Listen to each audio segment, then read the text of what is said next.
Good morning. Is this on? Is this better? It's better. Okay.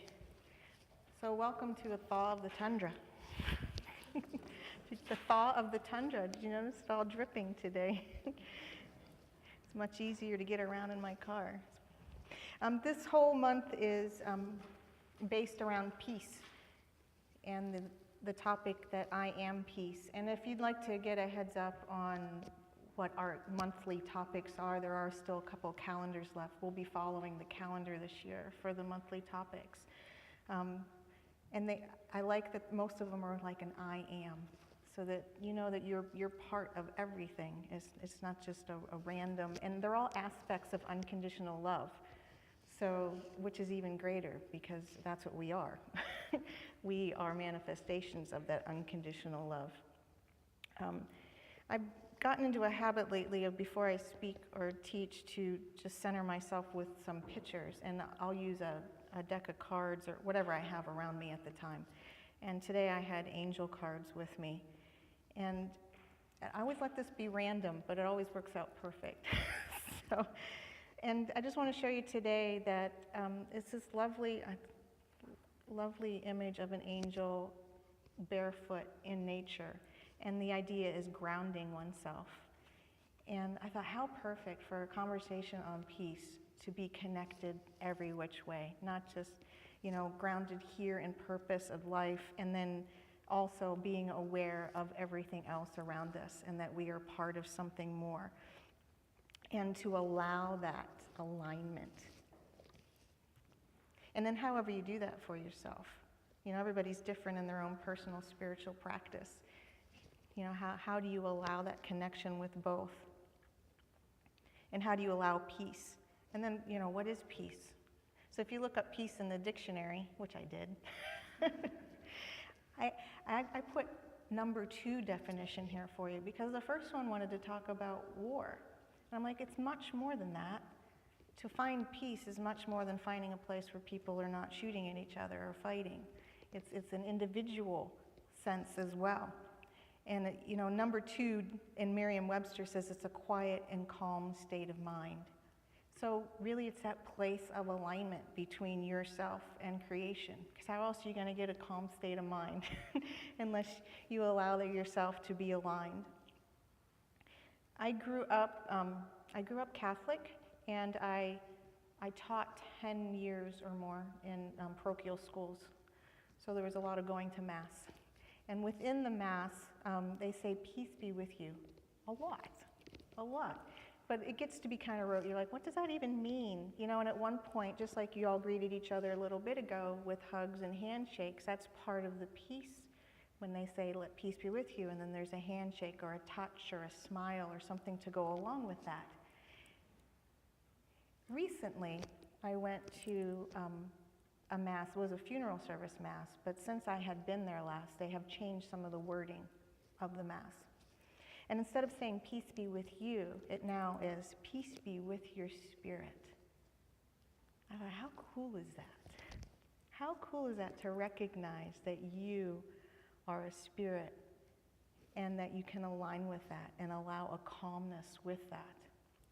And I know it's a little slight change of words, but it was striking that is the way that that service chooses to approach the idea of your place in the world and how you can align with that in peace and in calmness.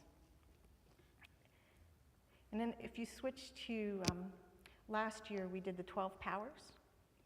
Okay, and within that book, he talked about the different rays of light. And I'm not going to remember what chapter now, but I know it was in there in the 7 rays. And the 6th ray is peace. And the idea that peace is actually light as one of the major sources of light coming from source that we can recognize as one of the 7. And he places that in the solar plexus, which I thought absolutely fantastic, because when you're not feeling correct. When you feel wobbly. If you're not at peace with yourself, a situation, anything. You feel it, right in that core center of yourself.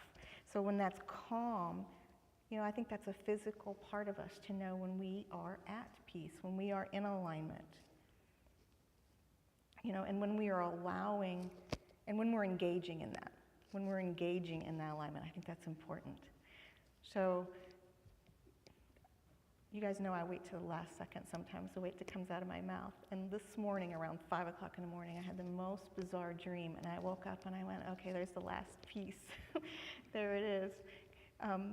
Because in the dream, I was in a place with a lot of people I know, and it was nice, and it was like a coffee house atmosphere, and the children were everywhere, and and all of that stuff. But there was a sense that we needed to move out of that area and go to a different place, because in this area, in the dream, mind you, this is a dream, the coffee house was serving what would be considered more junk-type food, and the children were thinking this was okay, and they're just gouging it down, and people are getting nourishment that isn't up to par, okay? And yet we're all together and enjoying it, but there's some kind of realization somewhere in the dream that we need to move to a different location. So everyone's on their smartphones. Where is the cafe with the organic food? And I'm like, well, that's an interesting metaphor. Like, where are we going to go to nourish yourself? Where is appropriate for you at the time? And even though you're with people that you're comfortable with and you're in a familiar place, it's okay to realize you can go other places or expand beyond that for the nourishment that's appropriate. So some point in the dream, I end up in my old van, which is beat up and all kinds of whatever, but it still runs and it still sits in my driveway. So it's interesting that was the vehicle of choice of the dream. And my 2 youngest children climbed into the van through the one door that's still working. And this van idles very fast, which means it can coast on its own. So in the dream it's coasting on its own, under its own power, under what's already there, the familiar, the beat up, the old, but it's still coasting along. And here we are in this van, waiting for some reason for all these other people to get out of the junk food cafe so that we can all go together to the more nourishing cafe. And I let the van idle down there's an embankment, and it idles around and it's spinning because it's icy and the kids are laughing and it's all fun until we try to come back up the embankment on an idle. To actually go someplace else on an idle without engaging. And of course, in my dream, the van gets stuck like in this muck and ice and stuff because it's a similar days today. And it just sits there, and the children and I need to crawl out of that and make our way on foot then to where we need to go. And then there's a conscious decision that we don't need to be there anymore. So it's like, well, that's perfect, because we have to engage our own personal spiritual practice. We have to be in the mix there. We have to, once we notice that maybe we need more, actually put forth some effort to go out and get that. That we can run on idle, that's perfect. God will totally let us be right where we're at all the time and totally support us in that. And it's up to us to take that little extra step. So that was interesting for me, that tied together. So I'll give you that image of idling, or whether you want to engage your engines or not. And interestingly enough, for that metaphor, all it would take for me is to flex my ankle a tiny bit, and we would have been fine. So I don't know that we have to go totally outside what we're used to. We can do it gradually. It's okay to go slow, but we need to make some kind of movement. And that movement, I think, allows us extra peace, because, stuck on the side of a hill inside muck, that's not very peaceful. That's filled with anxiety, and yet all we have to do is make that movement to get out of that.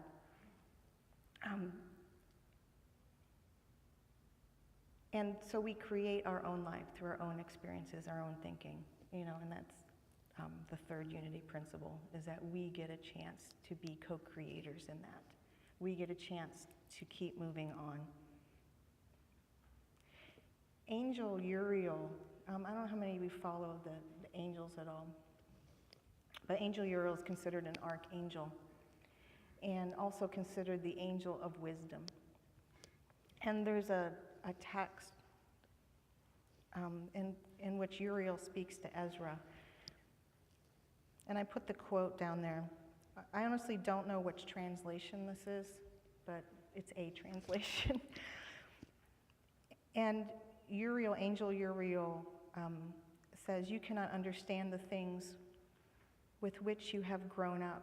How then can your mind comprehend the Most High?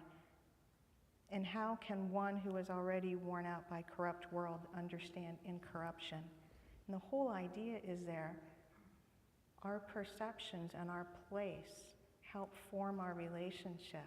Just like the crazy dream where I'm in this cafe, it was okay for a while, but after a while you need more, or you need different, or you've gone to that place where, you're being asked, how much more can you give, or how much more are you willing to understand? And are you willing to change your perspective and your surroundings to gain a different level of understanding of peace? So the angel Uriel is considered the one that helps you release anger and anxiety. It's that energy, which we need to release if we're going to find peace. That's exactly what needs to be settled and go if we need to find peace. Also considered the angel of wisdom. Now, I have a particular fondness of Uriel because I actually had a personal experience with that energy, whether we want to call it Uriel or whatever, but that energy of wisdom in the moment of anxiety and crisis. And it was at a point in my husband's treatment where the doctor looked at us and said, "Is this time to go home and call hospice?" And it was like, one of those long drawn out things, back and forth in the office, and it came to that point. And I looked at the doctor, and behind the doctor, it was more of a feeling of this humongous energy that was beyond me, that was like this total wisdom of the situation. It took away the anxiety of the moment and said, "You know what, it's okay. It's gonna be okay. Just go home. It's good. This will all work out the way it needs to." And I remember looking at that doctor and said, "You know what? Every doctor needs a big stinking angel behind him when he says stuff like that." Because I know he had no idea what I was talking about. But for me at that moment and that presence, and I was so struck by that this is the crazy part. I actually got on Google when we drove home from Cleveland. And I typed in just what I felt from that moment. And up pops this picture. Now you can't make this stuff up. Up pops this picture, this rendition, a drawing of Archangel Uriel. And then I read, and then I'm like, "Oh, Archangel Uriel, that's really?" And then I'm like, "Okay, well, let's read that." And in that moment, that's exactly what I was, that I was led to connect with, was that wisdom, was that release of anxiety. And I think that's there for all of us. It doesn't have to be that striking of a moment, but it's there for all of us to tap into at any time. And whether you want to call it an Archangel Uriel or you want to call it the wisdom part of source that you can tap into, but that's the part that will help us align back into peace in any moment, that realignment to know that you can experience the experience, let go of the anxiety, and be a witness of it, and have peace with that. And still know that it's okay, that there's extra purpose there.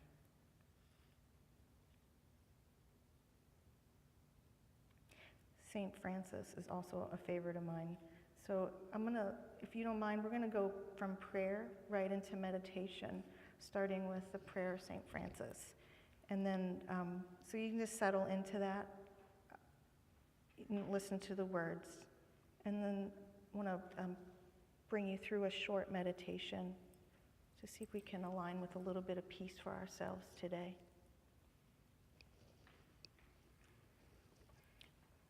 Prayer of Peace by St. Francis. Lord, make me an instrument of your peace. Where there is hatred, let me sow love. Where there is injury, pardon. Where there is doubt, faith. Where there is despair, hope. Where there is darkness, light. Where there is sadness, joy. Divine Master, grant that I may not so much seek to be consoled as to console, to be understood as to understand, to be loved as to love. For it is in giving that we receive. It is in pardoning that we are pardoned. It is in dying that we are born again to eternal life.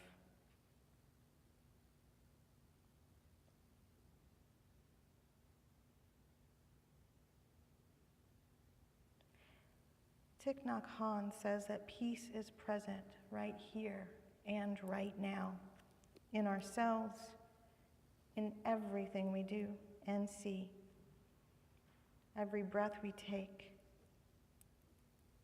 every step we take. All can be filled with peace, joy, and serenity.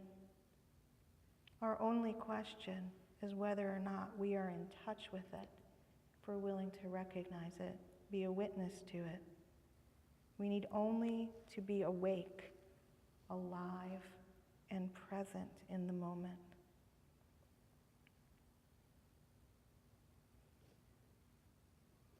Allow yourself now to breathe and imagine that you are with your most favorite tree or trees. In the time of year that's most connected to you.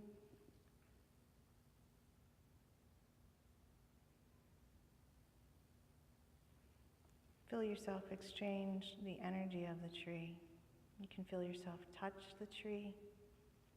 Breathe in the surroundings around the tree. Feel its strength and its courage. To be, to grow where it's planted.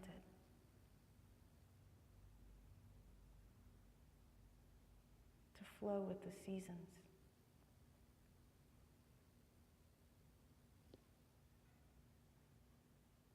To be both shelter and air.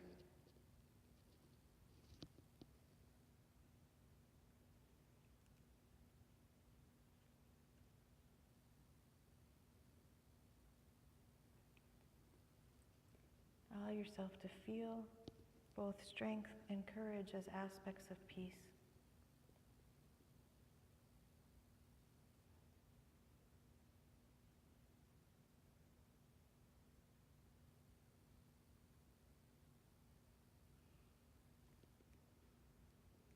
Knowing when you choose that step to be in that moment, when you choose to put forth that extra effort and show that internal strength, we're always realigning ourselves with our present, realigning ourselves with the peace and allowing peace in our spirit.